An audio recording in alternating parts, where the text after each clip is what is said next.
close your eyes and let yourself drift back through the centuries. Feel the weight of history settling gently around you like a well-worn wool cloak. Tonight, we're traveling to a place where time moves differently, where the hours stretch long and quiet beneath stars that have witnessed the rise and fall of empires. We're going to a watchtower on the Prussian border, a solitary stone sentinel standing guard between kingdoms. And we're going to spend the night there with a man whose duty it is to watch, to wait, and to protect a line on a map that means everything and nothing all at once. This isn't a tale of grand battles or famous heroes. This is a story about the ordinary made extraordinary by its very ordinariness. About cold nights and warm bread, about loneliness and duty, about the strange comfort that comes from routine, even when that routine involves standing watch over empty fields while wolves howl in the distance and the wind whispers secrets through the cracks in ancient stones. So settle in, get comfortable, and let's step together into a world where borders were guarded not by cameras and sensors, but by men with muskets and lanterns standing alone in the darkness, keeping watch while everyone else slept. The watchtower stands where it has stood for more than a century, a dark shape against the starlit sky, its stone walls thick enough to withstand cannon fire, its windows narrow slits that look out across the borderlands in 4 directions. This is the eastern frontier of the Kingdom of Prussia, somewhere in the vast territories that Frederick William I and his successors carved out of contested lands, a place where German, Polish, and Russian influences meet and mingle and sometimes clash. The year is 1785, though it could be any year in the long 18th century when Prussia was building itself into a military power that would reshape Europe. Inside the tower, a fire crackles in the stone hearth, casting dancing shadows on walls that have absorbed decades of wood smoke and lamp oil. The night guard, whose name is Johann Albrecht, though everyone simply calls him Albrecht, is beginning his watch. It's November, and winter is settling in with the particular cruelty that characterizes this part of the world, where the wind comes straight off the Polish plains with nothing to stop it, and the cold seeps into your bones no matter how many layers of wool you wrap around yourself. Albrecht is 34 years old, a veteran of the garrison at Königsberg, too old for frontline service now, but still strong enough to handle the solitary duty of border watch. He's been assigned to this tower for 3 years, part of the network of fortifications and watchtowers that the Prussian military constructed to monitor and control the kingdom's extensive borders. He knows every stone of this place, every quirk of the wind, every animal sound in the surrounding forest. He knows which direction the smoke blows when a storm is coming, and he can tell by the quality of silence whether it's going to be a quiet night or one where he'll need to stay alert for border crossers, smugglers, or worse. The tower itself is a marvel of practical military architecture, built during the reign of Frederick William I, the soldier king who transformed Prussia into a military state. It rises 4 stories from a foundation of massive stones sunk deep into the earth, tapering slightly as it climbs, each level smaller than the one below. The ground floor is storage, mostly provisions that are replenished monthly by supply wagons from the garrison 10 miles to the west. The second floor is living quarters, sparse but serviceable, with a narrow bed, a table, 2 chairs, and that precious fireplace. The third floor is the watch room, the heart of the tower's purpose, with its 4 observation windows and the signal equipment used to communicate with other towers in the network. And at the very top, accessible by a ladder, is the beacon platform where fires can be lit to send warnings across miles of countryside in minutes. Albrecht has just finished his evening meal, a simple affair of black bread, hard cheese, and onions, washed down with weak beer from the cask in the corner. The beer is necessary, not for pleasure, but because the well water in these parts is unreliable and a sick guard is a useless guard. He's changed into his night uniform, the heavy blue coat with its red facings that mark him as a member of the Brandenburg Infantry, though his service now is more constabulary than military. His musket, a standard-issue Potsdam model from 1740, stands loaded and primed in the corner, within easy reach, but not so close that it might be knocked over in the dark. His powder horn is full, and he has a dozen paper cartridges in a leather case on his belt. He's never had to fire the weapon in anger during his time at the tower, but he cleans it every 3 days regardless, because that's what you do when you're a Prussian soldier, even when assigned to watch duty. The routine of a night watch is as familiar to him now as breathing. Every hour, he'll climb to the watch room and make a circuit of the 4 windows, noting anything unusual in his logbook. Every 2 hours, he'll signal to the next tower in the chain, a brief flash of lantern light from the east window, to which they'll respond in kind, a simple acknowledgement that all is well, that the network remains intact. Every 4 hours, he'll add wood to the fire, check his provisions, and make an entry in the daily log that will be collected at the end of the month by the garrison quartermaster. And throughout the night, he'll listen, always listening, for voices in the dark, for the sound of wagon wheels on frozen ground, for anything that might indicate someone is trying to cross the border without permission. The border itself is an interesting thing. It's not marked by walls or fences, not here anyway. Instead, it's defined by natural features, a river to the north, a forest road to the south, and in between, a series of stone markers placed at irregular intervals, each one carved with the Prussian eagle on one side and left blank on the other. These markers are Albrecht's responsibility to maintain, or at least to report if one has been damaged or displaced. Once a week, weather permitting, he walks the length of his section, about 3 miles in total, checking each marker, looking for signs of unauthorized crossing, noting any changes in the landscape. But tonight, he won't be walking. Tonight is for watching, for being the eyes of the kingdom in a place where darkness is absolute and dangers can approach unseen. As he settles into a chair in the watchroom, Albrecht allows himself a moment of reflection, something he does most nights when the darkness is still new and the hours ahead stretch out like an endless road. He thinks about his wife and children back in the village, about the small house he's managed to buy with his soldiers' pay and the extra coins he earned from this duty. He thinks about the fact that in 2 more years, he'll have completed his service, and he can retire to that house, perhaps open a small shop, teach his sons a trade that doesn't involve muskets and midnight vigils. But those are thoughts for another time. For now, there's only the watch, only the darkness beyond the windows, only the weight of duty that sits on his shoulders as comfortably as his old coat.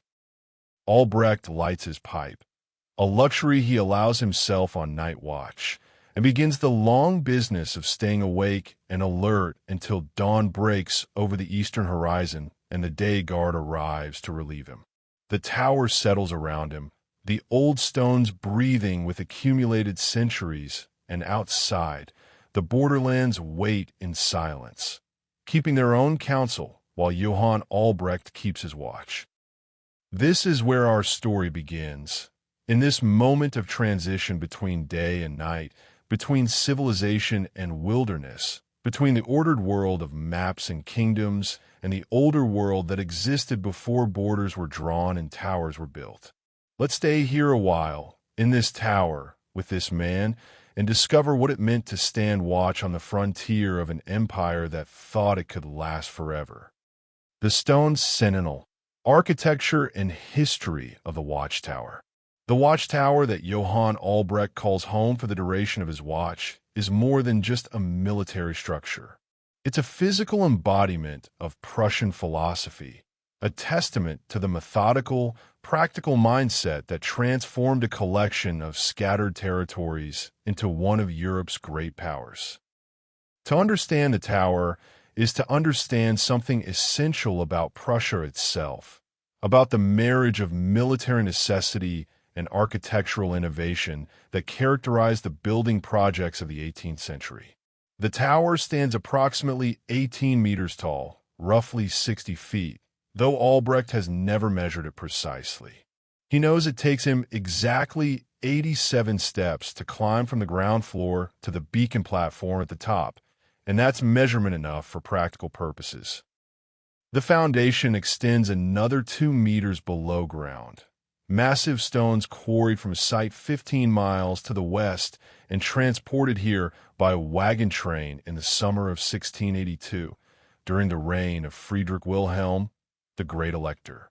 The construction took 2 years and involved a rotating crew of soldiers and local laborers who worked under the supervision of a military engineer trained in the Dutch School of Fortification Design. The walls are 3 feet thick at the base, tapering to 2 feet at the top level. This isn't for aesthetic reasons, but for engineering necessity. The mass of stone at the bottom provides stability while reducing the overall weight at the upper levels. Each stone was cut to specification, fitted together with minimal mortar, relying primarily on weight and friction to maintain structural integrity. This technique, borrowed from medieval castle construction but refined through the application of geometric principles developed during the Renaissance, has proven remarkably durable. In the centuries since its construction, the tower has withstood earthquakes, storms that stripped the roof off neighboring buildings, and even a brief artillery bombardment during a border skirmish in 1734. The walls absorbed the cannonballs with barely a scar to show for it. The design of the tower reflects a specific military philosophy that emerged in Prussia during the late 17th century. Unlike earlier fortifications that prioritized impressive size and decorative elements, the Prussian approach emphasized function, efficiency, and interconnection. Each watchtower was conceived not as a standalone fort, but as a node in a larger network, a single eye in a system of eyes that together could monitor vast stretches of border. The towers were positioned so that each could see at least 2 others in the chain, creating a communication network that could transmit signals across hundreds of miles in less than an hour. This concept of the Watchtower Network, or Wachtturmkette, as it was formally known, was revolutionary for its time. It represented one of the earliest applications of what we might now call systems thinking to military defense. The architect of this system, a largely forgotten military engineer named Ernst Ludwig von Aster, had studied both classical Roman lime systems and contemporary Dutch fortification techniques. He synthesized these influences into something uniquely Prussian, practical, replicable, and devastatingly effective. Each tower followed a standardized design, which meant that soldiers could be transferred between towers without needing to learn a new layout. The ground floor always contained the same elements stored in the same positions. The living quarters on the second floor had identical dimensions and furnishings. Even the logbooks used the same format, allowing any officer to inspect any tower and immediately understand its status. This standardization was quintessentially Prussian, reflecting the same mindset that would later produce standardized military drills, uniform regulations measured to the inch, and bureaucratic systems that could function smoothly even in crisis. But within this standardization, there were necessary variations, adaptations to local conditions that prevented the system from becoming too rigid. Albrecht's tower, for instance, sits atop a small rise, giving it slightly better sight lines than some other towers in the network. To compensate for this advantage and maintain equal spacing in the chain, the tower to his east is positioned on a taller hill, while the one to his west is built with an additional half-story. The result is a network where each tower can fulfill its function despite the irregular terrain, a network that's both uniform and adaptive. The interior of the tower tells its own story about life on the border. The ground floor is accessed through a heavy oak door, reinforced with iron bands and secured from the inside by a thick timber bar that fits into brackets on either side. This is the only entrance at ground level, a deliberate security feature. If Albrecht needs to exit the tower during an emergency, he can use a rope ladder from the second-floor window, but entering requires the door, and the door is a fortress unto itself. Inside the ground floor, the air is perpetually cool and slightly damp, despite the stone's best efforts to keep moisture out. This is actually desirable for the storage area, as it helps preserve the provisions that must last between supply deliveries. Against the north wall stand 3 barrels, beer, salted pork, and dried peas. Against the south wall are sacks of grain, flour, and hardtack biscuits that can last for years if kept dry. In the corner by the door is a smaller barrel containing lamp oil, and next to it, a wooden box holding candles, flints, and other fire-starting materials. Everything is inventoried, labeled, and tracked in the supply log that hangs from a peg near the door. A narrow staircase, more of a ladder really, leads up to the second-floor living quarters. This is Albrecht's domain, the space where he spends a majority of his time when not actively watching. The room is roughly 4 meters square, with a ceiling low enough that a tall man would need to stoop. The fireplace dominates one wall, its chimney rising through the center of the tower and venting at the top. The fire is Albrecht's constant companion, provider of warmth, light, and a means to cook simple meals.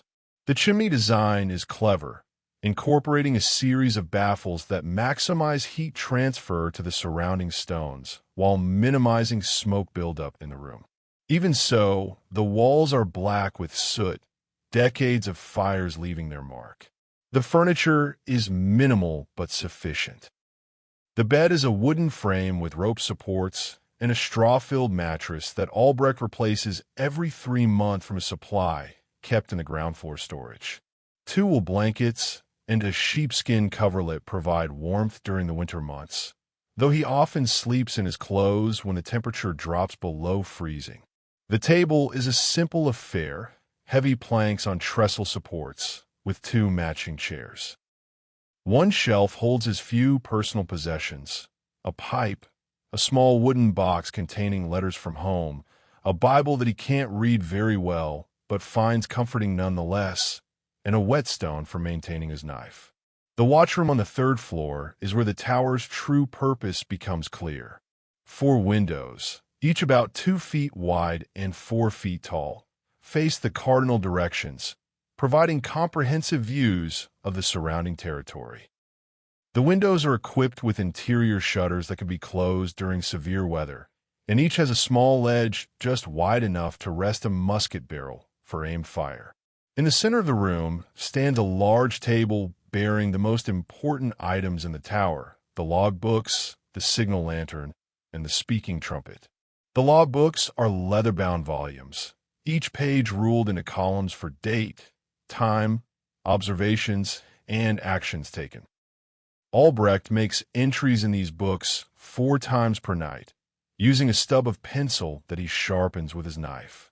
His handwriting is laborious, the work of a man who learned to write as an adult, but it's legible enough for the officers who periodically review the logs. The entries are mostly monotonous, nothing observed, all quiet, but occasionally there are more interesting notes. 3 riders approaching from east, challenged and identified as merchants with passes from Königsberg, or wolves heard in North Forest. Very close. Added wood to fire to keep them at distance. The signal lantern is a sophisticated device for its time, a metal box with shutters on 4 sides that can be opened and closed in patterns. The patterns form a simple code, different combinations of flashes representing different messages. All is well. Suspicious activity. Send assistance. Enemy sighted. Albrecht knows all 23 coded messages by heart, has practiced them so many times that his hands can form the patterns in complete darkness. The lantern burns whale oil when lit, producing a bright, steady flame visible for miles on a clear night. The speaking trumpet, a cone of hammered brass about 3 feet long, serves a different purpose.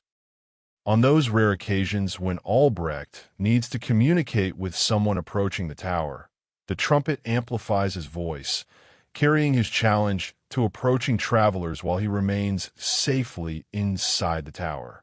The brass has a green patina from years of exposure to smoke and moisture, but the trumpet still works perfectly, another testament to the durability of Prussian military equipment.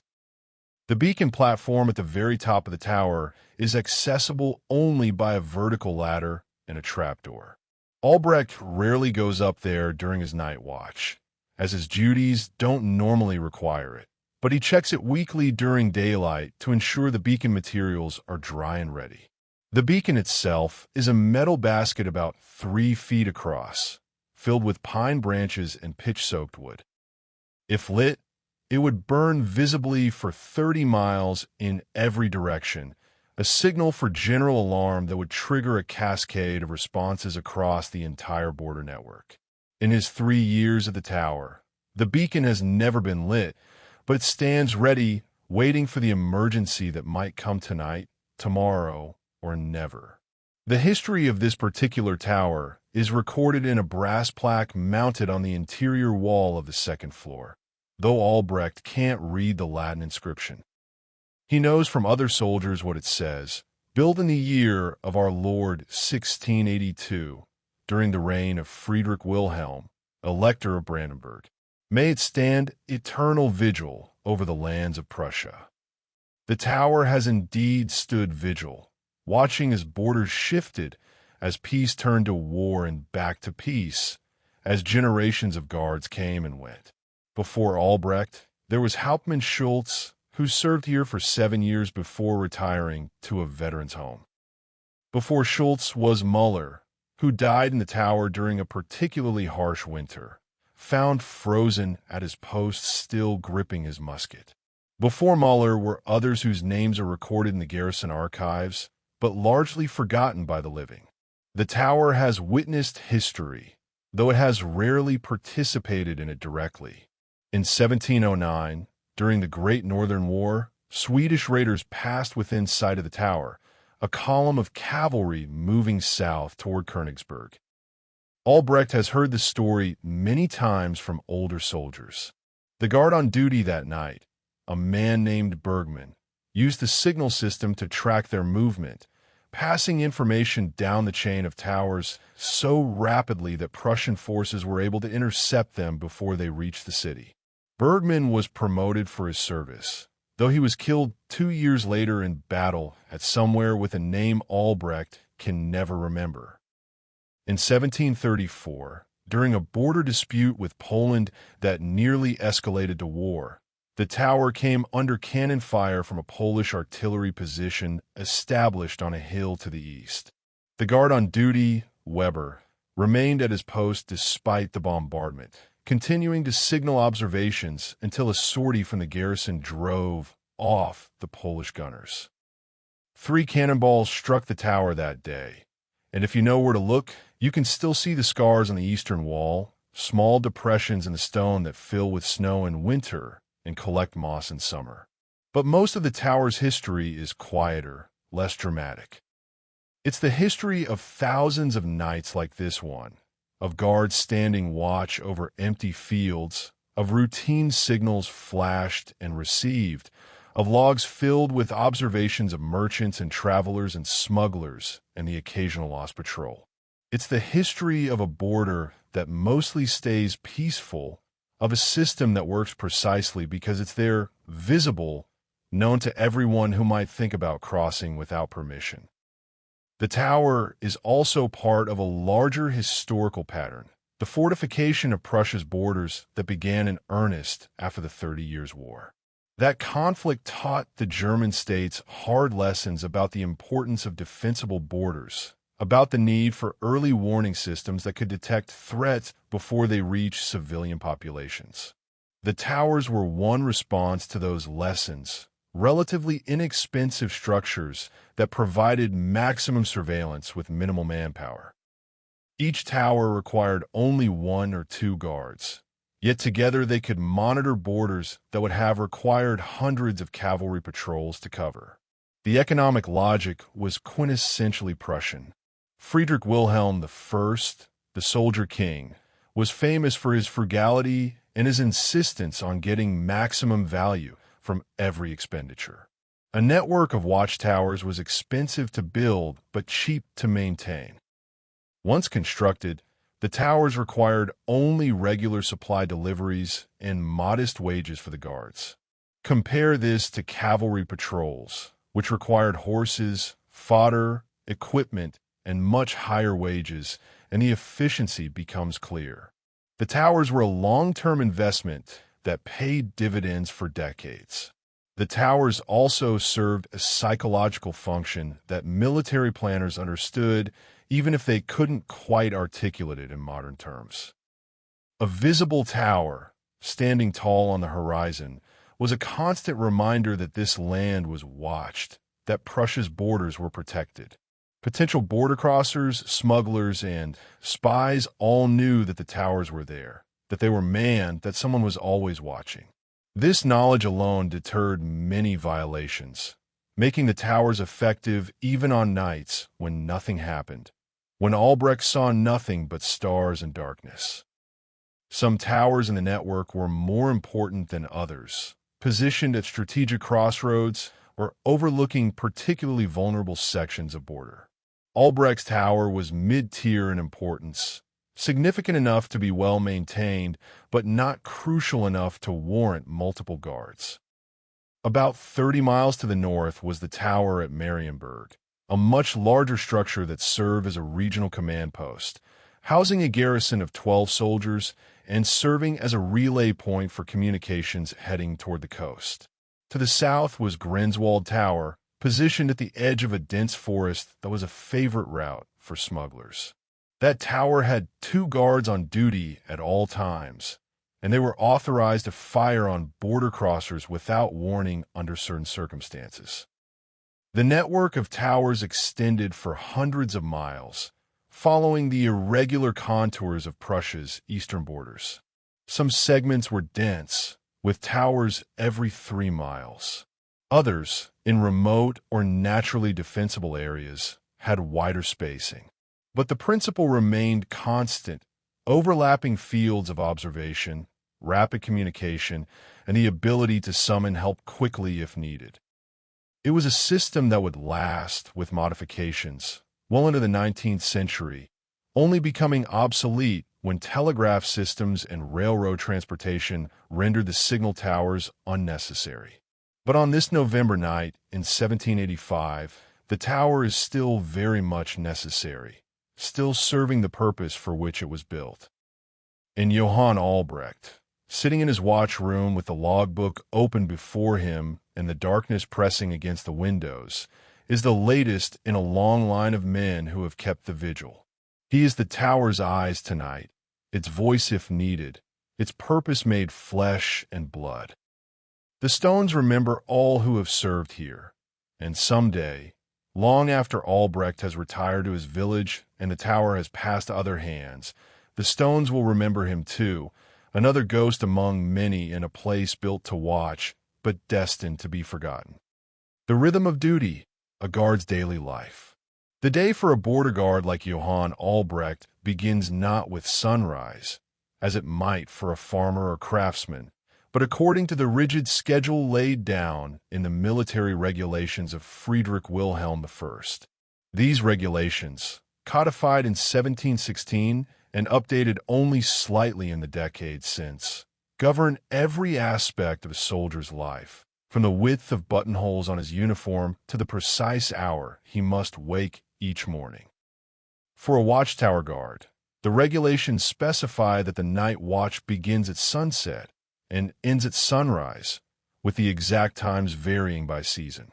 In November, this means Albrecht's duty begins around 5 in the afternoon and continues until approximately 7 the next morning, a full 14 hours of vigilance. The day before the night watch begins is devoted to preparation, a ritual that has become so ingrained in Albrecht's routine that he performs it almost without conscious thought. He wakes mid-morning in the small room he rents in the village a mile from the tower. The room is barely larger than a closet, containing only a narrow bed, a wooden chest for his civilian clothes, and a small table where he takes his meals when he's not on duty. The rent is modest, 3 groschen per month, paid from a soldier's salary of 4 thalers monthly. It's not much, but it's enough for a single man who spends half his time at the tower anyway. His first task is always the same, checking his equipment. The Prussian army is fanatical about equipment maintenance, and with good reason. A musket that fails to fire, a powder horn that leaks, a flint that won't spark. Any of these failures can mean death in combat or, for a tower guard, the failure to signal an alarm when one is needed. Albrecht spreads his gear on the table and inspects each item methodically. The musket is cleaned first, even though he cleaned it 2 days ago and hasn't fired it since. He removes the lock mechanism and wipes down every metal surface with an oiled cloth, checking for any sign of rust or corrosion. The barrel is swabbed with a cleaning rod wrapped in cloth, checking for any buildup of powder residue. The wooden stock is examined for cracks or splits that might weaken it. Every screw is checked to ensure it's tight. The process takes half an hour, but Albrecht never rushes it. The musket is his primary tool, and in an emergency, it must work perfectly. Next comes the inspection of his ammunition. He carries a dozen paper cartridges in a leather pouch on his belt, each one containing a measured charge of gunpowder and a lead ball. These cartridges are made by the garrison armorer according to strict specifications, but Albrecht still checks each one, feeling the paper to ensure it's dry, weighing each cartridge in his hand to verify it's properly loaded. A cartridge with too much powder could burst the barrel. Too little powder, and the ball won't fly true. He also checks his powder horn, which contains loose powder for priming the pan, and his bag of spare flints. Everything must be perfect. His uniform receives similar attention. The dark blue coat with its red facings and white buttonhole tape must be clean and properly mended. A soldier's appearance reflects on his unit, and even though Albrecht will be alone in the tower, he knows that officers make surprise inspections. The coat is brushed to remove any dust or lint, then hung carefully on a peg. His breeches, white in summer and dark wool in winter, are likewise inspected for any signs of wear or damage.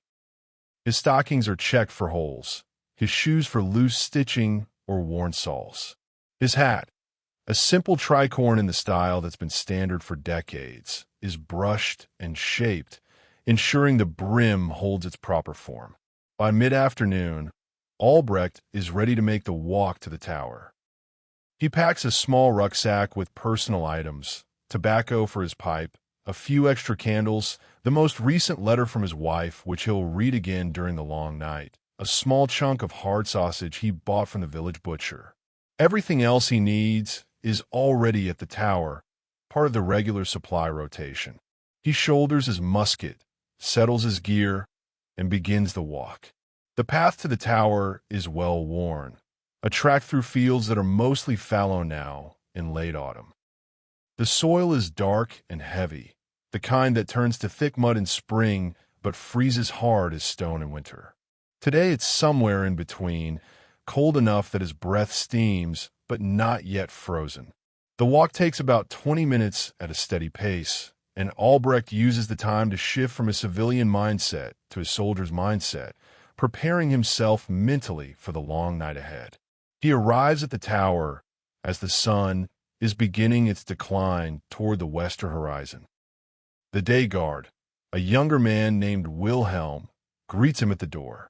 Wilhelm is in his second year of border service, still enthusiastic about the duty in a way that Albrecht remembers being once but can no longer quite recapture. They perform the changing of the guard according to regulation, A brief but formal ceremony, even though there are no officers present to observe it. Wilhelm reports, guard post secure.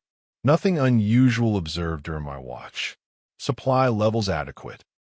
No visitors or messages. Logbook is current. It's the same report Albrecht has heard hundreds of times, and the same report he'll give to Wilhelm tomorrow morning. The monotony of it is comforting in its way, proof that the system is working as designed. They walk through the tower together, Wilhelm pointing out anything that might need attention. The door latch on the second-floor window is loose. I've reported it, but repair hasn't come yet. Albrecht nods, making a mental note. He's already aware of the latch, has been compensating for it for the past month, but the verbal report is part of the protocol. Wilhelm continues. Supply wagon came yesterday. Fresh barrels of beer and pork. The pork's salted heavy. You want to soak it before cooking. After the briefing, Wilhelm gathers his own gear and prepares to leave. Before he goes, Albrecht asks the question he always asks. Any news from the village? Wilhelm grins. Your wife was in the market yesterday. She told me to tell you that your oldest son is reading now, actual reading, not just memorizing. Albrecht feels a warm glow of pride. His son is 9, and the fact that he's learning to read means possibilities that Albrecht never had, perhaps a position as a clerk someday, or an apprenticeship with a merchant. Reading opens doors. Then Wilhelm is gone, walking back toward the village in the fading light, and Albrecht is alone. This transition, this moment when the tower becomes his alone, is always slightly disorienting. The space feels different without another person in it, larger somehow, despite being the same dimensions. Sound behaves differently. His own movements seem louder, more significant. But this disorientation passes quickly, replaced by the familiar comfort of routine. His first task is always to secure the tower. He bars the main door from the inside, checking twice to ensure the heavy timber is properly seated in its brackets. He climbs to the second floor and checks the window shutters, confirming they're all latched open. In winter, he'll close most of them against the cold, but for now, in the transitional season, they remain open to maximize airflow.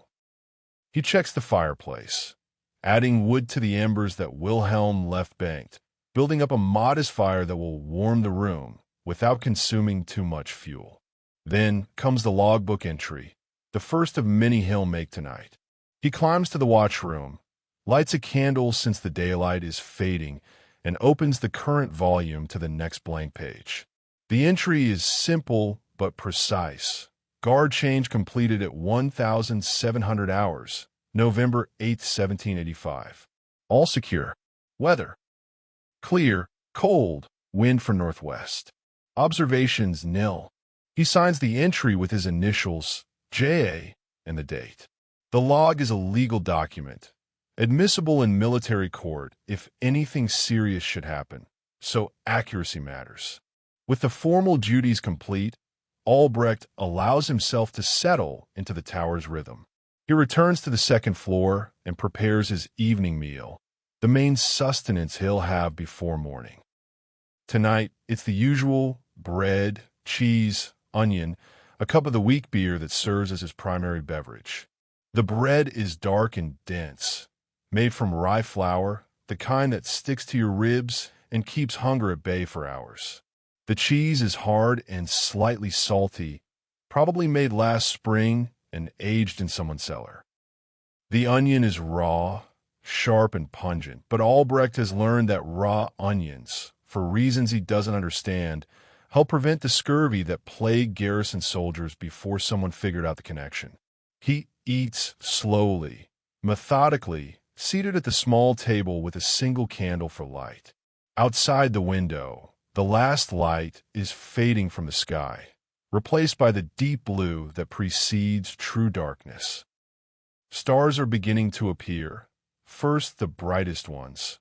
Venus low on the western horizon, then gradually the smaller points of light filling in the vast dome overhead. This transition period between day and night, between the world of human activity and the world of darkness and silence, is one Albrecht has learned to cherish. There's a peace in it, a sense of the world settling down to sleep while he begins his work. After the meal, he allows himself the luxury of his pipe. Tobacco is expensive, a genuine indulgence on a soldier's pay, but Albrecht considers it a necessary expense for night watch. The pipe helps keep him alert, gives his hands something to do during the long hours of waiting, and provides a small comfort against the isolation. He fills the bowl carefully, not wanting to waste any of the precious weed, and lights it with a splinter from the fire. The tobacco is harsh and strong, a local blend that's more practical than pleasant, but it serves its purpose. He smokes in the watchroom, seated on a stool near the east-facing window, looking out over the darkening landscape. From this vantage point, he can see for miles when conditions are clear. Directly below is the immediate area around the tower, cleared of trees and brush to prevent anyone from approaching unseen.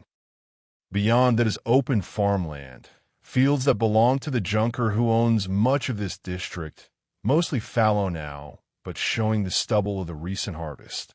Further still is the forest line, a dark mass against the horizon that marks the edge of cultivated land and the beginning of the wilderness that stretches east toward Poland and beyond. As full darkness falls, Albrecht's senses shift. During the day, sight is the dominant sense, but at night, it's hearing that becomes most important. The darkness is alive with sounds. The wind in the eaves of the tower, the distant calls of night birds, the rustling of small animals in the undergrowth around the tower's base, the occasional howl of wolves in the forest, the sound that always makes him check his musket even though the wolves have never approached the tower. His ears become attuned to these sounds, learning to distinguish the normal from the unusual, the natural from the potentially threatening. At the first hour mark, exactly 60 minutes after sunset, Albrecht makes his first formal round of observations. He walks to each of the 4 windows in turn, spending several minutes at each one, looking, listening, noting any changes from his previous observation. The east, nothing, darkness, and the faint line of the forest. The south, a distant light that he identifies as the lantern of a farmer's cottage about 2 miles away, routine. The west, the last glow of sunset fading on the horizon, and beyond it, invisible in the distance, the next tower in the chain. The north, open farmland, and the dark line of the river that forms part of the natural border. Everything is as it should be. He returns to the logbook and makes his entry. 2,000 hours. Observation round completed. All quiet. No unusual activity. Weather conditions unchanged.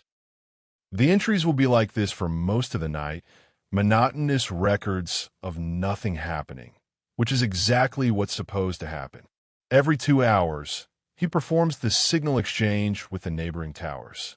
He takes the signal lantern to the east window, opens its shutter for a count of 3, closes it for 3, opens for 3, closes.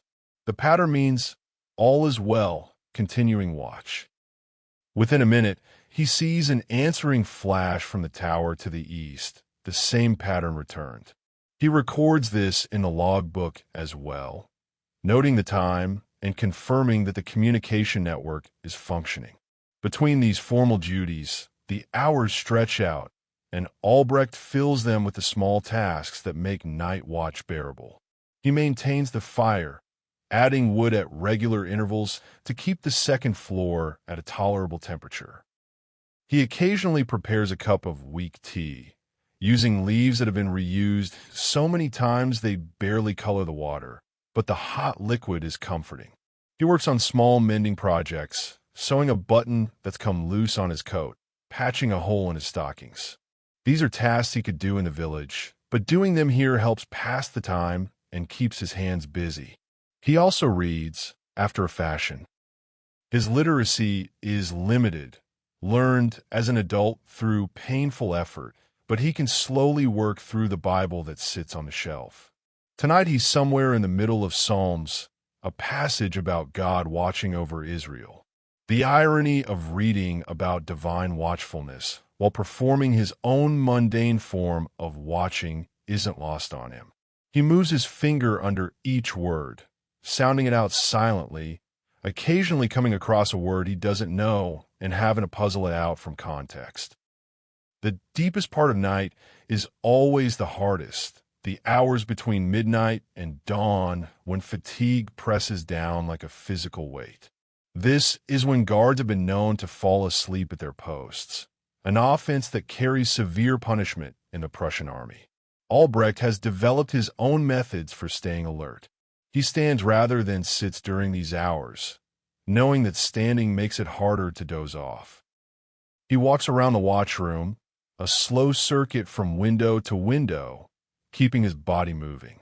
When he feels his attention wavering, he performs small physical exercises, standing on his toes, doing knee bends, anything to keep the blood moving and the mind sharp. Sometimes, when the isolation becomes oppressive, he talks to himself, a low mutter that breaks the silence without being loud enough to carry beyond the tower. He reviews his duties aloud, recites the regulations he's memorized, tells himself stories from his years of service. The sound of his own voice is reassuring, a reminder that he's still awake, still alert, still performing his duty. As dawn approaches, marked first by a gradual lightening of the eastern sky, Albrecht feels a mixture of relief and satisfaction. Another night successfully completed, another day closer to his retirement. He makes his final log entries, noting the time of sunrise and confirming that nothing unusual occurred during his watch. He adds wood to the fire so that Wilhelm will find the room warm when he arrives. He prepares to make his report, mentally reviewing the night's events to ensure he hasn't forgotten anything. Wilhelm arrives precisely at sunrise, his face still showing sleep lines, but his uniform proper and his musket shouldered correctly. They perform the change of guard in reverse, Albrecht reporting what Wilhelm reported to him 14 hours earlier. Guard post secure. Nothing unusual observed. Supply levels adequate. No visitors or messages. Logbook is current. The words are ritual, empty of meaning through repetition, but necessary nonetheless. Then Albrecht gathers his personal effects, shoulders his own musket, and walks out into the morning. The air is cold and fresh after a night in the smoky confines of the tower. The sun is just clearing the eastern horizon, painting the clouds in shades of pink and gold.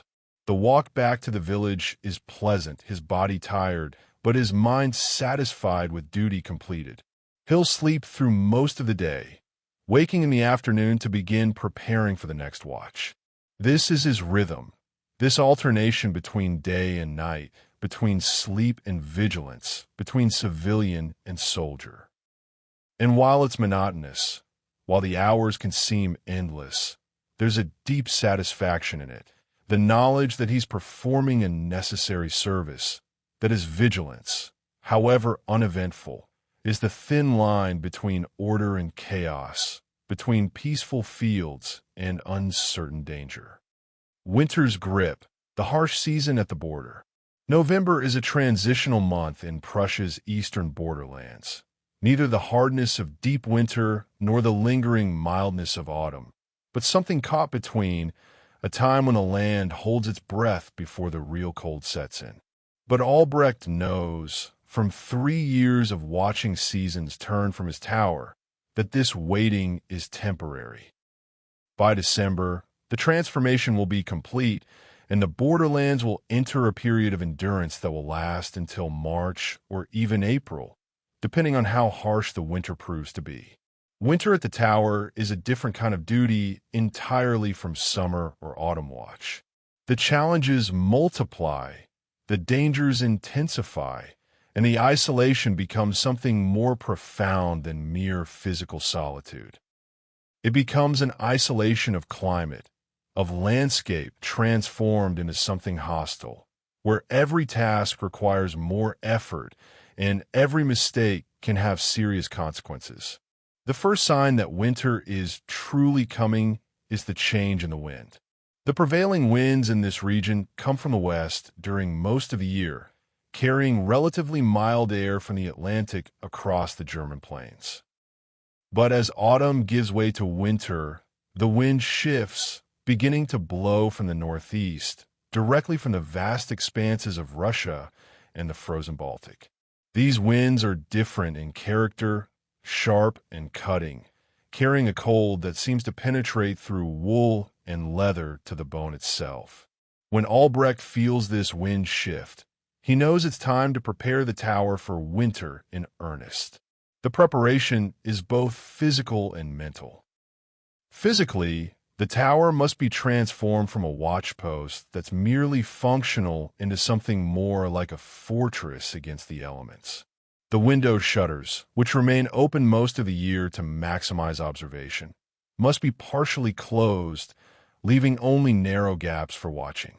This is a delicate balance, closing enough to keep out the worst of the cold while maintaining sufficient visibility to perform the tower's primary function. Albrecht typically closes the shutters on 3 of the 4 watchroom windows completely, leaving only the eastern window, the one facing the most likely approach routes, partially open. The fireplace becomes absolutely critical during winter. In summer, it's useful for cooking and provides some light and comfort. In winter, it's literally life-sustaining. The fire must never be allowed to go completely out, because restarting it in deep cold, when fingers are numb and flint strikes reluctantly, can be dangerously difficult. Albrecht has heard stories from other tower guards, cautionary tales about men who let their fires die and then spent hours trying to restart them while hypothermia set in, or worse, men who couldn't get the fire restarted at all and were found frozen at their posts. The fuel consumption increases dramatically in winter. During summer, Albrecht might use 3 or 4 logs per night. In winter, that number can quadruple or quintuple. The garrison is aware of this and increases supply deliveries accordingly, but there's always an element of anxiety about it.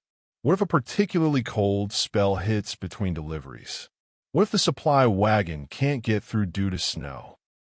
Albrecht keeps a reserve supply of what's stacked in the ground floor storage, more than regulations technically require, a personal insurance policy against the worst scenarios. The cold affects everything about the tower's operations. The stone walls, which provide such excellent protection against fire and projectiles, become thermal sinks in winter, drawing heat from the interior and radiating cold inward. Albrecht learns where the coldest spots are, the corners where frost actually forms on the inside of the walls, the places where his breath visibly condenses even with the fire burning. He positions his sleeping area and his sitting areas to avoid these cold zones, creating a kind of mental map of the tower's thermal geography. Water becomes problematic in ways that aren't an issue during warmer months. The tower has no well on site. Water is carried in by the guards or delivered by supply wagon. In winter, water left in buckets freezes solid, sometimes splitting the buckets themselves. Albrecht learns to keep one bucket near the fire, where the water stays liquid, and to plan his water usage carefully. Washing becomes a luxury reserved for when he's back in the village. At the tower in winter, he makes do with minimal hygiene, a quick swipe of the face with a damp cloth, careful rationing of water for cooking and drinking. His clothing changes too. The standard uniform, designed for drills and parade grounds, isn't quite adequate for spending 14 hours in a partially heated stone tower in the middle of winter. Albrecht supplements it with personal gear accumulated over years of service. An extra wool shirt worn underneath his uniform coat. a sheepskin vest that he wears on the coldest nights, a thick scarf wrapped around his neck and lower face, leaving only his eyes exposed when he's making observations at the windows. Mittens that he slips over his hands between tasks, though he has to remove them whenever he needs to handle his musket or write in the logbook. His feet are a particular concern. The stone floors of the tower are like ice in winter, and standing for hours on cold stone can lead to frostbite remarkably quickly. Albrecht wears 2 pairs of wool stockings and lines his shoes with straw for extra insulation. Even so, he has to stomp his feet and move around frequently to maintain circulation. He's seen older soldiers who did tower duty before him, men missing toes or parts of feet to frostbite, cautionary evidence of what happens when cold is taken for granted. The observation duties become more challenging in winter. On clear nights, when the stars shine brilliantly in the cold, dry air, visibility can actually be better than in summer. But clear nights in winter also mean the coldest temperatures, and standing in an open window for the required observation period becomes an exercise in willpower. Albrecht forces himself to remain still, to not rush through the observation even when his face is numb and his fingers are losing feeling. He's developed a routine, a mental checklist he goes through at each window to ensure he's actually looking and not just going through the motions while his mind focuses on the cold. But worse than clear nights are the snowstorms.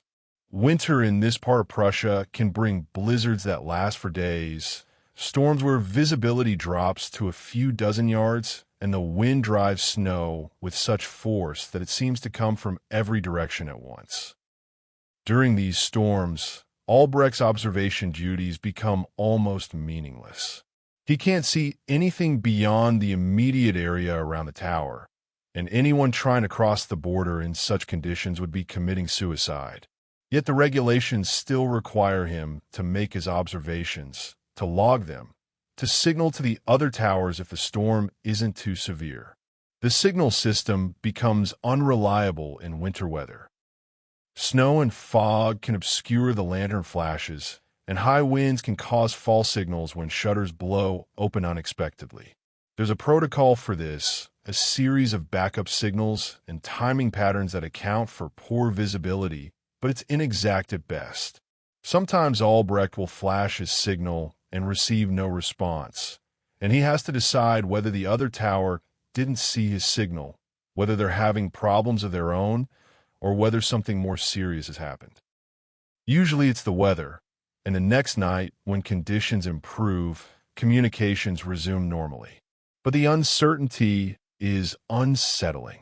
The wildlife changes in winter too. Most of the birds migrate south, leaving behind only hardy species like crows and ravens. The forests become quieter, though not silent. Wolves, which are merely a distant threat in summer, become more aggressive in winter when food is scarce. Albrecht has seen them from the tower, gray shapes moving along the forest edge at dawn or dusk, their howls carrying for miles in the cold air. They've never approached the tower directly. The scent of humans and smoke keeps them away, but their presence is a reminder that the Borderlands aren't entirely tame, that danger comes in forms beyond human smugglers and spies. The isolation intensifies during winter in ways that are hard to explain to someone who hasn't experienced it. During warmer months, there's occasional traffic past the tower, farmers heading to market, travelers on legitimate business, even the rare merchant caravan. These encounters, even when they don't require Albrecht to do anything more than watch them pass, provide a connection to the larger world, a reminder that he's part of a society beyond these stone walls. But in winter, especially during the worst weather, such traffic ceases almost entirely. Days can pass without Albrecht seeing another human being except Wilhelm during the change of guard. The supply wagon comes less frequently, its schedule disrupted by snow and ice. This isolation affects the mind in subtle ways. Albrecht finds himself talking to himself more during winter, full conversations where he plays both parts, asking questions and answering them. He names the ravens that frequent the area around the tower, distinguishing between them by small differences in their calls or the way they hop along the ground. He develops elaborate theories about the wolves, identifying individual animals in the pack by their howls, creating entire life stories for them in his mind. He knows these are signs that the solitude is affecting him, but they're harmless coping mechanisms, ways to create social interaction where none exists. The winter nights are also when fear becomes more present, not the rational fear of genuine threats, but the older, more primitive fear that darkness and cold evoke in human consciousness. On the longest nights, when sunset comes at 4:30 in the afternoon and dawn doesn't arrive until almost 8, Albrecht spends more than 14 hours in darkness. The hours between midnight and 4 in the morning, when human vitality is naturally at its lowest, become almost dreamlike. The boundaries between waking and sleeping blur slightly. The flickering firelight creates shadows that seem to move with purposes. The wind in the stones sounds almost like voices. Albrecht isn't superstitious, not exactly, but winter at the tower has made him more understanding of why superstition exists. The mind, faced with long darkness and isolation, creates stories, populates the emptiness with meanings and patterns. He understands why medieval guards believe in demons and spirits, why every culture has ghost stories. There's something about long night vigils that makes the supernatural feel less impossible, more like it might be waiting just beyond the circle of firelight. But he also has defenses against these thoughts. His Bible reading increases during winter, not because his faith deepens particularly, but because the familiar words provide comfort, a structure of meaning that pushes back against the void. He recites the Lord's Prayer when the isolation feels overwhelming, not as a prayer exactly, but as a verbal anchor to sanity. He performs small rituals, the way he stacks the logs for the fire, the order in which he makes his window observations, the pattern of his pacing in the watchroom. These rituals create order, impose human structure on the chaos of winter and darkness. The physical challenges of winter duty also provide a strange kind of benefit. When he's actively struggling to stay warm, when he's focused on maintaining the fire or checking to ensure the water hasn't frozen, his mind doesn't have the space to wander into dark territory. The immediate demands of survival, even survival in the relatively modest sense of staying comfortable enough to function, provide purpose and direction that pushes back the isolation. Spring, when it finally comes, arrives so gradually that it's hard to pinpoint exactly when winter ends. There are false springs, days in February when the temperature rises above freezing and snow begins to melt, only for another storm to sweep in and bury everything again. But eventually, usually in March, the change becomes irreversible. The days lengthen noticeably. The wind loses its sharp edge. The first birds return from the south, and Albrecht finds himself looking forward to the relief of summer duty, when observation is easier, when isolation is less complete, when duty at the tower returns to its normal state of watchful monotony rather than the endurance test that winter represents. Yet there's also an odd satisfaction that comes from surviving a winter at the tower. Other guards, especially newer ones, speak of winter duty with dread. Some request transfers to avoid it. But Albrecht, having weathered 3 winters now, has developed a kind of pride in it. He knows he can do what needs to be done, can maintain his post under conditions that test both body and mind, can perform his duty even when every instinct is telling him to seek shelter and warmth. This knowledge, this confidence in his own resilience, becomes part of how he thinks of himself. He's not just a soldier. He's a man who can stand watch through winter nights, who can maintain his vigilance when darkness and cold would give most men an excuse to fail. And in the back of his mind, there's always the awareness that if real trouble comes, if war breaks out or raiders cross the border, winter would be when it happens. Winter, when defenses are weakened by cold, when supply lines are stretched thin, when darkness provides the best cover, when desperation might drive enemies to attempt what they wouldn't try in summer. His winter vigilance isn't just about enduring the season. It's about maintaining the border security during the most vulnerable time, about being ready even when nothing is likely to happen. And this knowledge, this understanding that his duty matters perhaps most when it's hardest, sustains him through the long, dark, cold nights when he's alone in his tower and the winter wind howls around the stones like wolves seeking entry. Shadows and strangers, border crossings and encounters. The border that Johann Albrecht watches is not a wall or a fence, not a physical barrier that prevents passage. It's a line, mostly invisible except for the stone markers placed at irregular intervals. A legal fiction that becomes real through enforcement, through the presence of men like Albrecht who watch and record and occasionally intervene. Most nights, nothing crosses this line except wind and animals. But there are nights when figures emerge from the darkness, when Albrecht's duty shifts from passive observation to active engagement, when the tower's purpose is tested and justified. The legitimate travelers are easiest to deal with, though they're rare enough that each encounter is memorable. These are merchants with proper documentation, diplomatic couriers carrying sealed messages between capitals, military personnel on official business, and occasionally noblemen traveling between their estates. The protocol for such encounters is clearly defined in the regulations.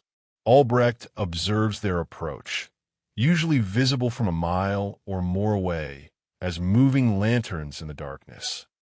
He watches to determine their direction and speed, noting how many people are in the party, whether they're mounted or on foot, whether they're carrying obvious cargo. When they reach a point about half a mile from the tower, Albrecht uses the speaking trumpet. His voice, amplified by the brass cone, carries clearly in the still night air. Halt!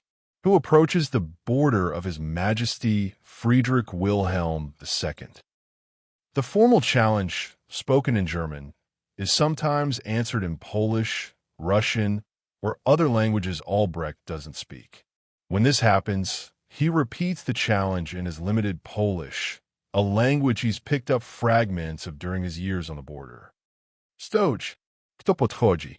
Usually someone in the approaching party speaks enough German to respond, or they have papers that speak for them. The legitimate travelers typically carry passes, official documents stamped with seals and signed by authorities on one side of the border or the other.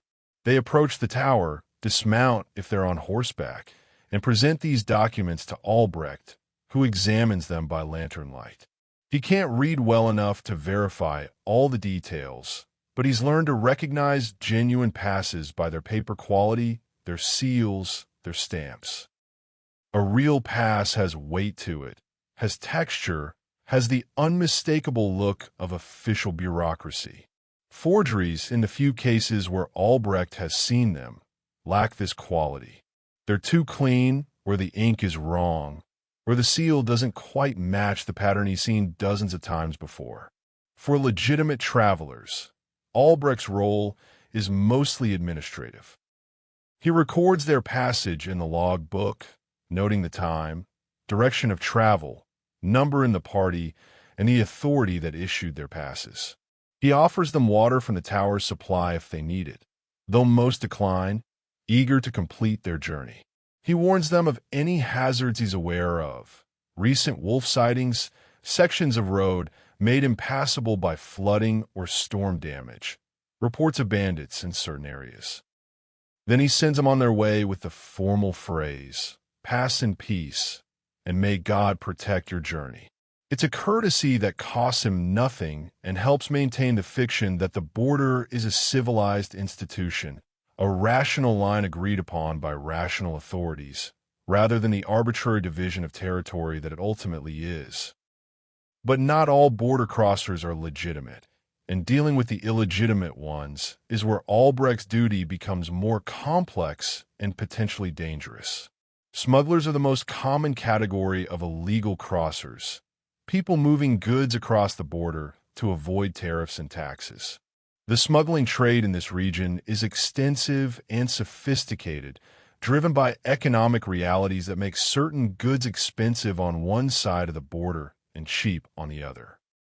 Salt, tobacco, cloth, metalwork, spirits, all of these move back and forth in the night, carried by men and women who know the borderlands as well as Albrecht knows his tower, who understand that the watchtowers can't be everywhere, that the gaps between them are exploitable by those willing to take risks. Albrecht's relationship with smugglers is complicated. Officially, he's supposed to stop all illegal crossings, to apprehend smugglers and confiscate their goods. The regulations are clear on this point. Practically, however, the situation is more nuanced. A lone tower guard is in no position to stop a determined group of smugglers, especially if they're armed.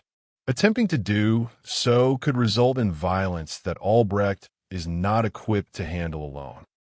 The tower has a musket, but after one shot, if it comes to that, he'd be defenseless while reloading, a process that takes even a trained soldier at least 15 seconds under ideal conditions, longer in darkness and stress. So a kind of understanding has evolved, never spoken, never official, but understood by both guards and smugglers. Small operations, a man carrying a pack of tobacco, or a woman with cloth concealed under a cloak, these Albrecht typically observes but doesn't actively interfere with. He records them in a log book, noting the time and direction, but he doesn't challenge them unless they're foolish enough to pass directly by the tower.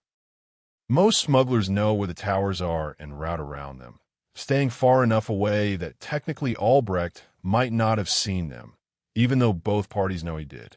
Larger operations are different. When Albrecht sees a wagon or a group of mounted men clearly carrying significant cargo, his duty requires action. He signals to the neighboring towers, using the pattern that means suspicious activity observed. Within minutes, the signal propagates down the chain, and somewhere, garrison commanders are being woken with news that smugglers are moving in Sector 4 or 7 or wherever Albrecht's tower happens to be. Cavalry patrols are dispatched, though by the time they arrive, the smugglers are usually long gone, having completed their crossing and dispersed into the countryside.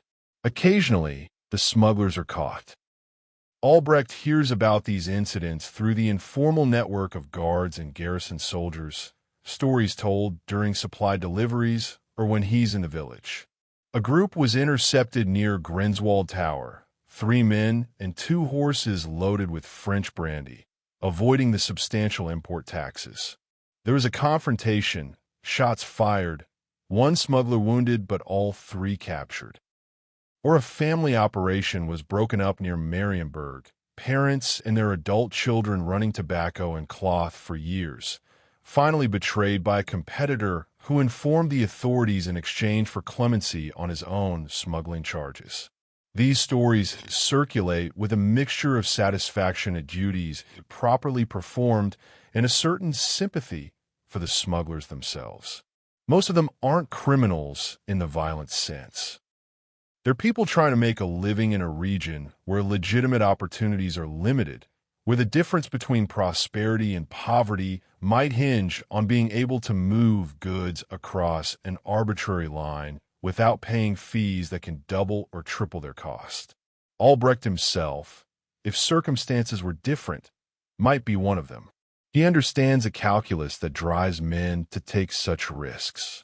Then there are the other crossers, the ones who make Albrecht genuinely uneasy. Spies, though Albrecht has never actually identified one with certainty, are a constant concern in military planning.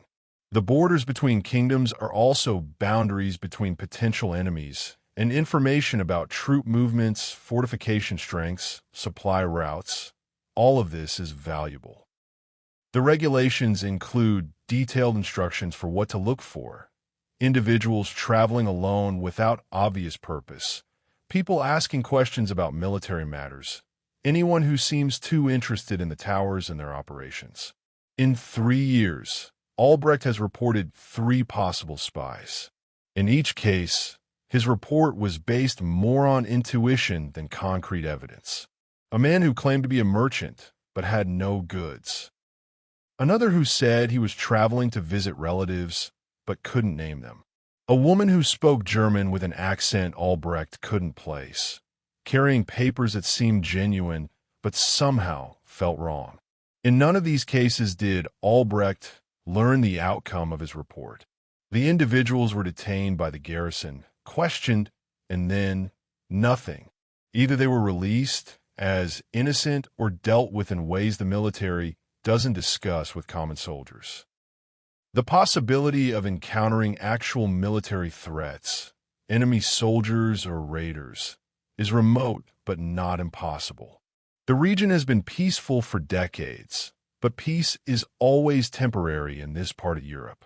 Alliances shift, old grievances resurface, and borders that are respected today might be contested tomorrow.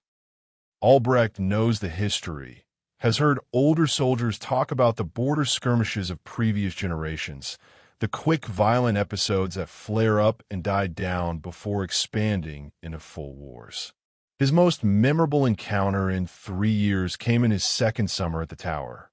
It was a warm night in July, the kind where the windows were all open and the darkness was more comfortable than oppressive. Around midnight, Albrecht observed movement to the east, multiple figures on horseback moving fast. The way they moved, the discipline of their formation, even at a distance, told him these were soldiers, not smugglers or travelers. He immediately signaled an alarm, the pattern that meant potential military threat. The response came quickly, acknowledgement from towers on both sides, and Albrecht knew that within 30 minutes, the garrison would be mobilizing. Then he did something that the regulations didn't explicitly cover. He lit a lantern and placed it prominently in the east window, making the tower clearly visible. His reasoning was simple. If these riders were Prussian soldiers on legitimate business, they'd recognize the tower and could identify themselves. If they were foreign soldiers, the visible lantern would tell them they'd been spotted, that the element of surprise was gone, and that perhaps continuing forward wasn't worth the risk. The riders stopped about a quarter mile from the tower. Albrecht could see them in the moonlight, could see that there were 8 or 10 of them, could see that they were conferring, deciding what to do. He stood at the window with his musket, not aiming it but holding it visible, another signal. The standoff lasted perhaps 10 minutes, though it felt much longer. Then the riders turned and rode back the way they'd come, disappearing into the darkness. A cavalry patrol from the garrison arrived 40 minutes later, following up on Albrecht's alarm. He described what he'd seen, and the lieutenant in command nodded grimly. "Probably a probe," the officer said. "Testing our response time, seeing how alert the border watch is. You did well not to engage. 8 mounted men would have been too many for one guard with a musket." The lieutenant's patrol rode east, following the intruder's trail, but found nothing. The riders had vanished, presumably crossing back over the border into whatever territory they'd come from. Albrecht never learned who they were or what their purpose had been. Polish cavalry? Russian Cossacks, ranging far from their usual territory? Bandits organized enough to operate like soldiers? The garrison investigated, but shared no conclusions with the tower guards. What Albrecht did learn was that his handling of the situation was considered exemplary. The garrison commander sent a formal commendation, a document that was placed in Albrecht's service record and that added a small bonus to his next month's pay. More importantly, it reinforced the value of his work, the knowledge that his vigilance, his years of watching empty fields night after night, could in a single moment justify the entire system of border watchtowers. Not all encounters at the border are threatening or even particularly interesting. Some are simply odd, memorable for their strangeness rather than any danger.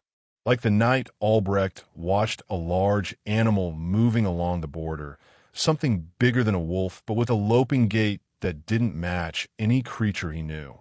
It moved parallel to the border for more than an hour, visible in the moonlight, before disappearing into the forest.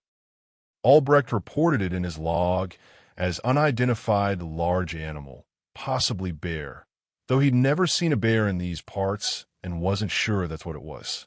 Or the night a lone figure approached the tower on foot, moving slowly, apparently injured.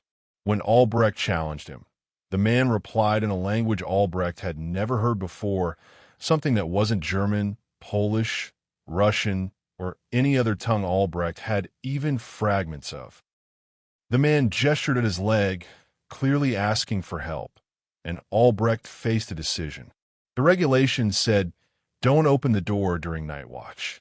But the regulations also included provisions for rendering aid to travelers in distress. After several minutes of shouted conversation where neither man could understand the other, Albrecht lowered a rope with his water flask attached. The injured man drank gratefully, then gestured toward the east and continued his limping journey. Albrecht watched him disappear into the darkness, recorded the encounter in his log as injured traveler, language unknown, rendered assistance per Regulation 7-12, and never learned anything more about who the man was or where he was going. These encounters, whether dangerous, routine, or strange, are what make the duty at the tower more than just sitting in stone room watching darkness.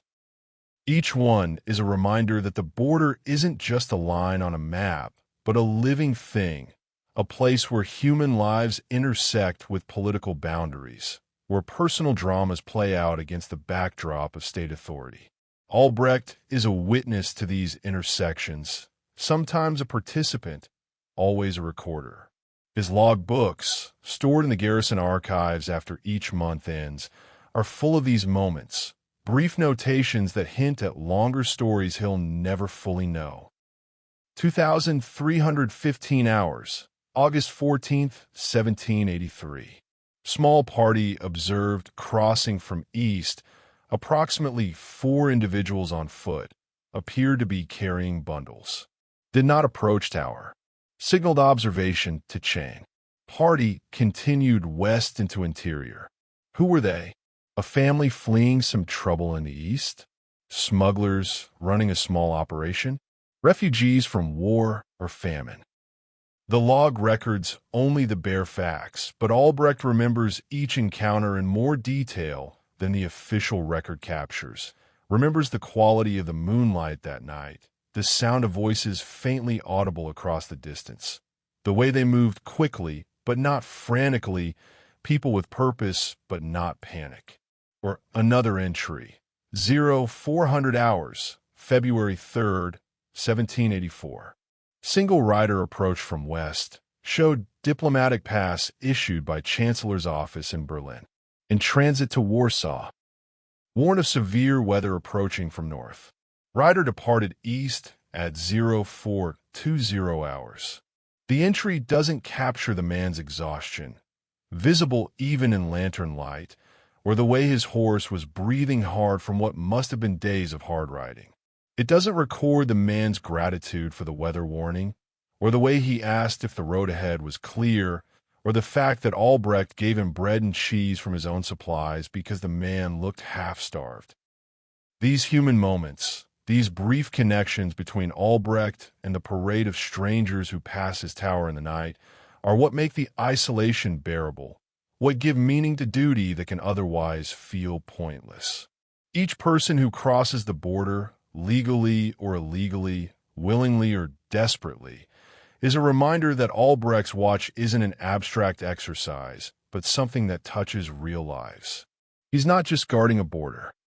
He's bearing witness to all the human activity that borders can't fully contain, to the movement of people and goods and ideas that flows regardless of what lines appear on official maps. And sometimes, rarely, there are encounters that aren't threatening or strange, but simply pleasant. A merchant who stops to chat, sharing news from distant cities. A shepherd who's driven his flock near the border and shares a flask of homemade brandy, much better than the weak beer in Albrecht's barrel. A family traveling to a wedding, their good spirits infectious even at midnight, the children asking eager questions about what it's like to live in Tower, whether he ever gets lonely. Has he seen wolves? Is he brave? These moments remind Albrecht of the world beyond the border, beyond the Tower, beyond the narrow focus of military duty. They remind him that he's still part of humanity, still connected to the ordinary flow of life, even while standing watch in isolation. And they make him think about his own family, about his wife and children sleeping in the village, about the life he'll return to when his service ends. The border separates territories and jurisdictions, but these encounters prove that it doesn't separate people, not really, not in the ways that matter most. We all live on borders of one kind or another, and we all spend our lives crossing them, whether they're marked with stone monuments and guarded by towers, or whether they're the invisible boundaries between one life stage and another, one choice and the next, one moment and all the moments that follow. The Prussian machine, military system, and the Tower's place within it. To understand Johann Albrecht's role of the Tower, to grasp why a kingdom would invest in a network of stone structures manned by solitary guards watching empty fields, one must understand the broader military system of which the Towers are merely one small component.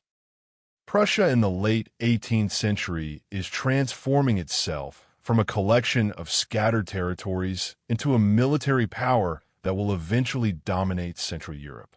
This transformation isn't accidental. It's the result of deliberate policy, systematic planning, and an almost obsessive attention to military organization that permeates every level of Prussian society. The architect of this military state was Friedrich Wilhelm I, who ruled from 1713 to 1740 and who earned the nickname the Soldier King through his single-minded focus on building Prussia's army. When he took the throne, Prussia had an army of approximately 38,000 men, respectable for a mid-sized German state, but nothing exceptional. When he died, he left his son Friedrich, who would become Frederick the Great. An army of 83,000, making it the fourth largest in Europe despite Prussia being only 10th in population. This expansion wasn't just about numbers.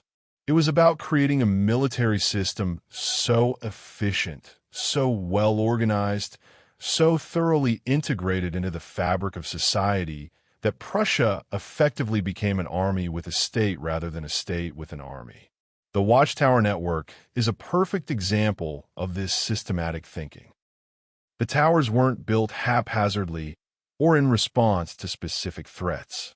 They were part of a comprehensive border defense plan developed in the 1670s and 1680s and continuously refined over the following decades. The plan recognized that Prussia's borders, stretching for hundreds of miles across flat terrain with few natural barriers, couldn't be defended by traditional means. You couldn't build walls across entire frontiers. You couldn't station enough troops to provide continuous coverage. But you could create a network of observation points that work together, each tower covering its section while maintaining communication with its neighbors, the whole system providing early warning of any significant border violation.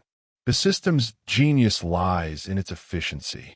Each tower requires only one or two guards, men who are often older soldiers like Albrecht, still capable but past the age for active field service. The towers themselves, once built, require minimal maintenance.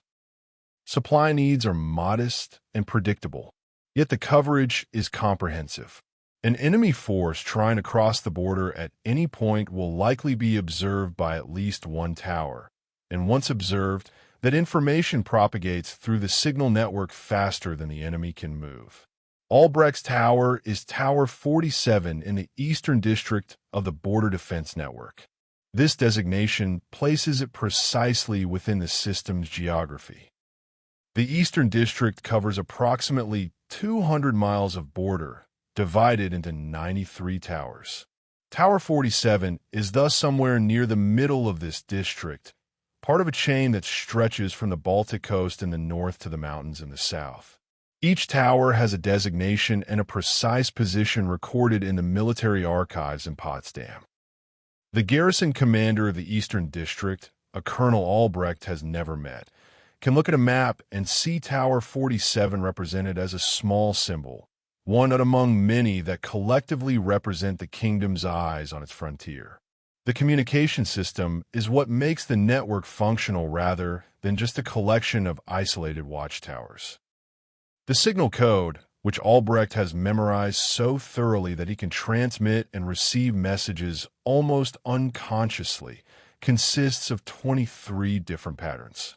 Each pattern is a specific sequence of lantern flashes, long and short exposures created by opening and closing the shutters of the signal lantern. The basic pattern, the one Albrecht uses most frequently, is 3 quick flashes meaning all is well. Other patterns convey more specific information. 6 quick flashes followed by 3 slow ones means suspicious activity observed. A pattern of alternating long and short flashes means request assistance.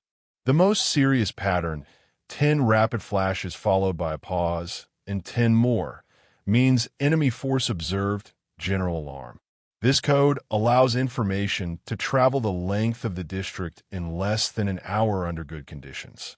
Albrecht sees something suspicious and signals Tower 46 to his west.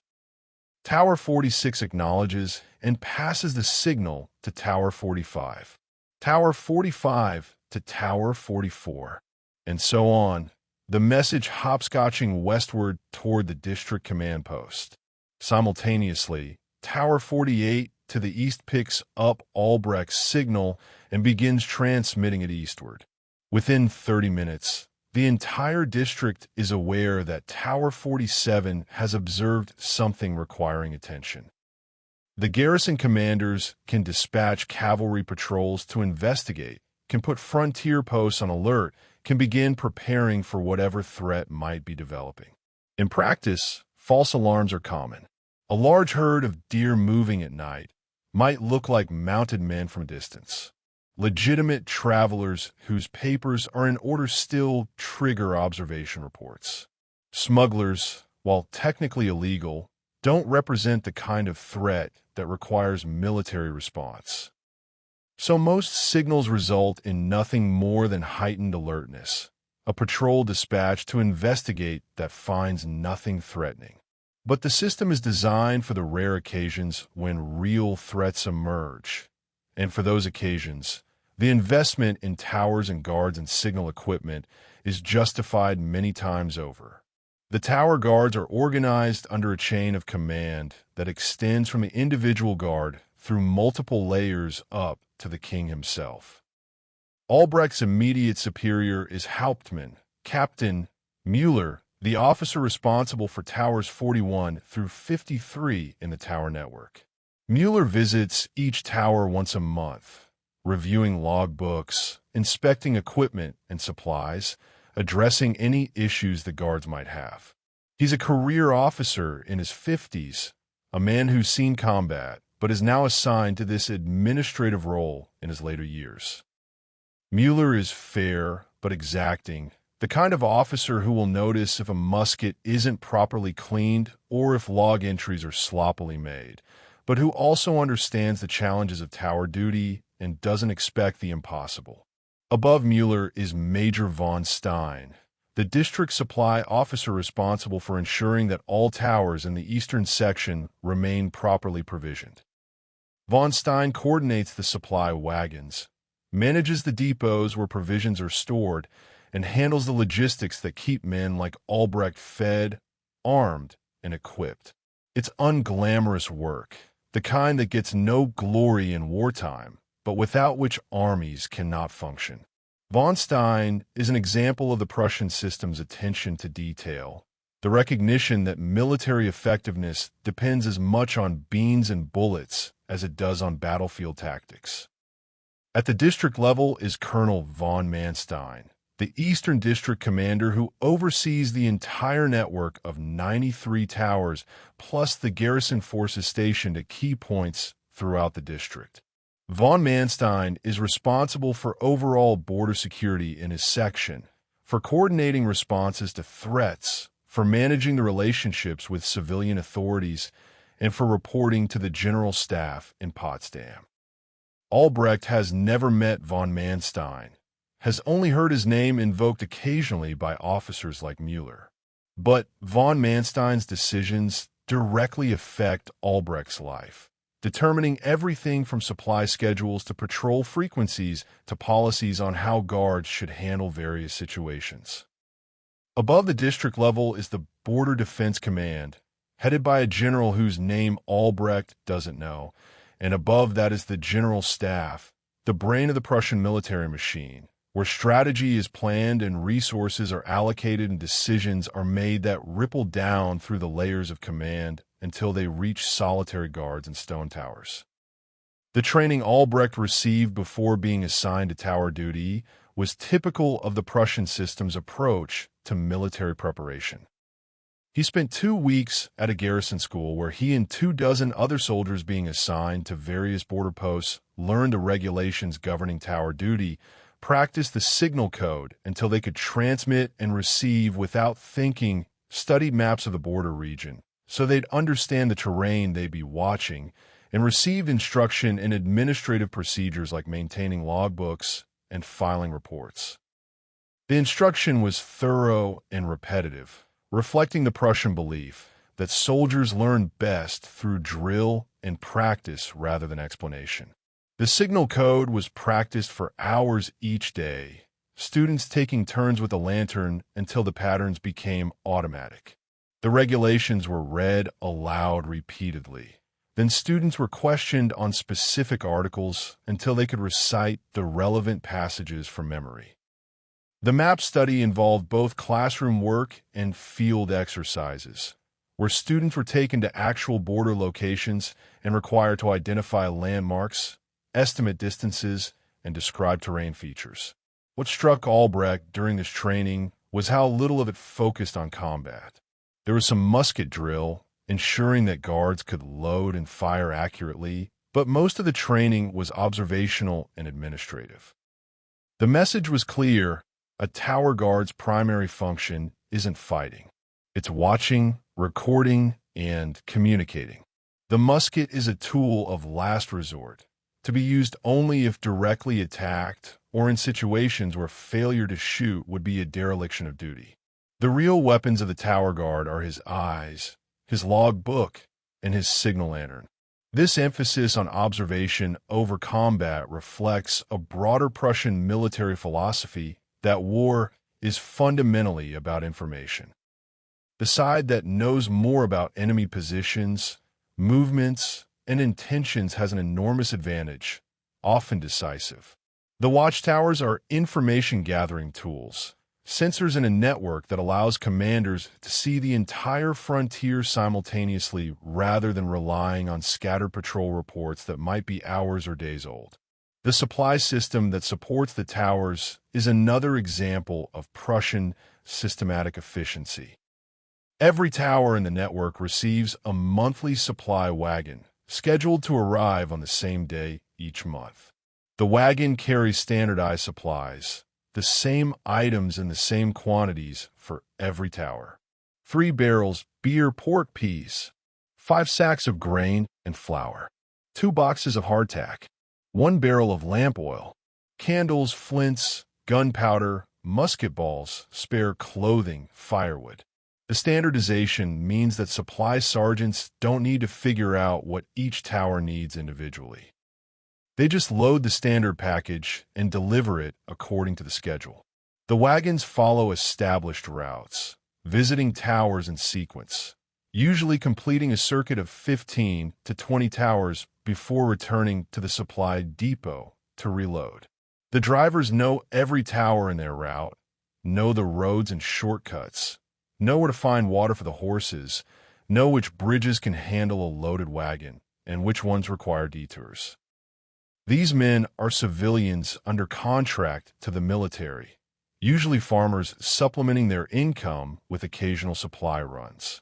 They're reliable in that uniquely Prussian way that comes from understanding that reliability is expected, that deviation from procedure requires justification, that the system works because everyone does their assigned part without embellishment or creativity. When supplies arrive, Albrecht or Wilhelm follows a specific procedure. First, verify the delivery matches the manifest, the written list of what should be in the wagon.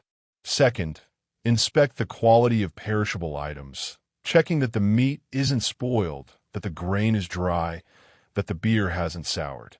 Third, transfer the new supplies to the storage area, rotating the stock so older items are used first. Fourth, load the empty barrels and sacks onto the wagon for return to the depot, where they'll be cleaned and reused. Fifth, sign the manifest confirming receipt. The whole process takes about an hour and is one of the highlights of the monthly routine, a break in the monotony and a chance to exchange news with the wagon driver. The Prussian military also maintains detailed records of everything related to the tower network. Albrecht's logbooks, filled page by page with his observations and reports, are collected monthly and filed in the garrison archives. These archives contain the complete history of every tower, every log entry from every guard going back decades. If an officer needs to know what happened at Tower 47 on the night of March 15, 1778, that information exists somewhere in the archives, recorded in the neat script of whatever guard was on duty that night. This obsession with documentation serves multiple purposes. It creates accountability, ensuring guards actually perform their duties rather than sleeping through their watch. It provides historical data that can inform future planning and policy decisions. It serves legal functions, providing evidence in cases where border violations lead to prosecution. And perhaps most importantly, it reinforces the Prussian ethos of system over personality, the idea that institutions should function independently of who happens to be filling particular roles at any given moment. The military hierarchy also determines Albrecht's pay, his living conditions, his prospects for advancement, and his eventual retirement. As a tower guard, he holds the rank of Gefreiter, roughly equivalent to senior private, though the rank is somewhat nominal given that he has no one under his command. His base pay is 4 thalers per month, supplemented by housing allowance, the rent for his village room, and rations allowance, since he's expected to feed himself rather than eating garrison meals. This isn't wealth by any means, but it's steady and reliable, more than many civilians earn in this part of Prussia. His retirement is also governed by regulation. After completing 20 years of service, which Albrecht will achieve in 2 more years, he's eligible for a pension equal to half his active duty pay. This pension, combined with whatever savings he's accumulated and perhaps income from a small business or trade he might open, should be enough to live modestly in the village. The pension is guaranteed by the state, not dependent on the whims of any particular commanding officer, another example of the systematic approach to military affairs. The tower guards also have an informal network, a community of men doing similar duty across the district and beyond. When guards meet, during supply deliveries, or when off-duty in village taverns, they exchange information and stories. They warn each other about officers who are particularly strict. They share techniques for dealing with various challenges of tower duty. They pass along rumors about policy changes or potential conflicts. This informal network complements the official hierarchy, creating a bottom-up flow of information that parallels the top-down flow of orders and regulations. In this vast military machine, Albrecht is a single cog, neither particularly important nor entirely insignificant. The system would continue functioning if he weren't there. Another guard would be assigned to Tower 47. The watch would continue. But while he is there, while he performs his duty according to regulations, he's fulfilling a role that contributes to the larger purpose of maintaining Prussia's borders, projecting state power, and providing the security that allows commerce and civilian life to function normally. The tower, in this sense, is more than just a building.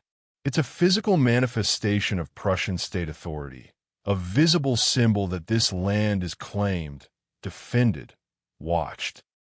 And Albrecht, during his hours of duty, isn't just a man in a stone room. He's an agent of that authority, the human face, or more accurately, the human eyes, of a system that extend from this remote frontier post all the way to the royal palace in Berlin. When he makes his observations, records his log entries, signals his neighboring towers, he's participating in something larger than himself, connecting the local and immediate to the national and eternal, a soldier in the service of an idea that borders matter, that states have the right and duty to know and control what crosses those borders, that civilization depends on such systems of watching and recording and responding. Whether this makes the duty meaningful or merely mechanical is a question Albrecht doesn't spend much time pondering. The philosophy of state power isn't his concern. His concern is performing his duty competently, earning his pay, surviving to retirement. But on long nights when reflection is unavoidable, he sometimes thinks about the chain of command above him, the layers of officers and officials all the way up to the king, and wonders if they understand what duty at the tower actually feels like, whether they've ever spent 14 hours watching darkness while cold seeps through stone walls. He suspects they haven't, that for them, the towers are symbols on maps, assets in strategic planning, line items and budgets. And perhaps that's as it should be. Someone needs to think strategically while others like Albrecht handle the tactical reality of staying awake, staying alert, and keeping watch through another long night on the border. Whispers in the dark, folklore, superstitions, and the ghostly Borderlands. The Borderlands are old, far older than Prussia, older than the kingdoms and empires that have claimed them, older than the Christian faith that now dominates the region. The land remembers, or so the stories say, and those stories have a way of pressing themselves into the consciousness of a man who spends too many nights alone in a stone tower watching darkness. Albrecht doesn't consider himself superstitious. He's a soldier, trained to deal with practical threats and concrete problems. He believes in God in the Lutheran fashion that's standard for Prussian soldiers, attending services when off-duty and saying perfunctory prayers before meals. But the folk beliefs of the Borderlands, the stories that predate Christianity and persist beneath its surface, these have a way of seeming less dismissible when you're alone at midnight in a watchtower and the wind is making sounds that could almost be voices. The local people, the farmers and villagers who live near the border, have stories about these lands that go back generations, possibly centuries. Many of the stories involve the border itself, which is fitting because borders have always been liminal spaces in human consciousness, places betwixt and between, neither fully here nor fully there, places where the normal rules might not apply. One story that Albrecht has heard in multiple versions is about the Ghost Riders. According to the tale, there are nights, always in autumn, when phantom horsemen can be seen riding along the border. Some versions say they're Polish cavalry from some ancient war, doomed to ride forever. Other versions identify them as Teutonic knights from the medieval crusades against the pagans of the East. Still others claim they're older still, warriors from before recorded history, defending tribal territories that existed long before anyone drew maps or built stone markers. Albrecht has never seen the Ghost Riders himself, but he's talked to other guards who claim they have. Old Hauptmann Schultz, who worked Tower 47 before Albrecht, swore that he saw them one October night. A column of horsemen moving silently along the forest edge, visible in the moonlight but making no sound at all. I watched them for 10 minutes, Schultz told Albrecht during the changeover when Albrecht first took over the tower. They just rode past, maybe 20 of them, and then they were gone. Vanished near the old oak grove where the border markers are. I logged it as unexplained phenomenon and let the officers make of it what they would. Whether Schultz actually saw something or whether it was a trick of moonlight and shadow, Albrecht can't say. But he knows that after hearing that story, he watches the forest edge more carefully on autumn nights, especially when the moon is bright and the shadows are deep. He's seen things that could have been riders if you looked at them one way, or could have been wind-blown branches if you looked at them another way. The border between seeing and imagining can be surprisingly thin when your eyes are tired and your mind is playing tricks. Another common story concerns the border stones themselves, the carved markers that define the line between territories. According to local belief, these stones are more than just surveying markers. They're boundary markers in a deeper sense, places where the spirit world intersects with the physical world. Bad things happen near the border stones, or so the stories say. Travelers lose their way, even on roads they know well. Animals refuse to pass certain stones, having to be coaxed or forced. Some stones are said to bleed on certain nights. Though when Albrecht checked the markers in his sector after hearing this story, he found only ordinary granite with ordinary weathering patterns. But there's a tradition among local people of leaving small offerings at some of the border stones. Nothing explicitly pagan, that would be blasphemy, but things that could be explained as accidental if questioned. A piece of bread, a cup that might have been dropped, wildflowers that might have grown naturally. Albrecht has seen these offerings during his weekly walks along the border, and while he doesn't participate in such things, he doesn't disturb them either. The stone walls of the tower did not begin to look different to Albrecht after that night, but he felt that they now knew more, as if the stones had absorbed not only the wind and the cold, but also the intentions that passed along the border. Human footsteps, the marks of horses' hooves, fear and hesitation. All of it was being recorded in silence.